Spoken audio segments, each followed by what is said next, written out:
¿Qué es la verdad?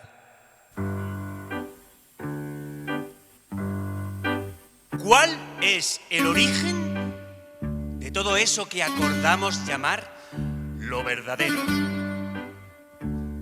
¿Dónde descansan los cimientos de las respuestas correctas? Querido público, ¿no es acaso el error la respuesta a todas esas preguntas? ¿Qué sería de la verdad y de lo correcto si no fuese por el error? ¿Acaso existiría? La verdad y lo correcto le deben su existencia a lo falso y al error, pues no tendría sentido enunciarlas como tales si no fuese... Lo auténtico y lo correcto son siempre tan planos, tan aburridos. ¿No les parece?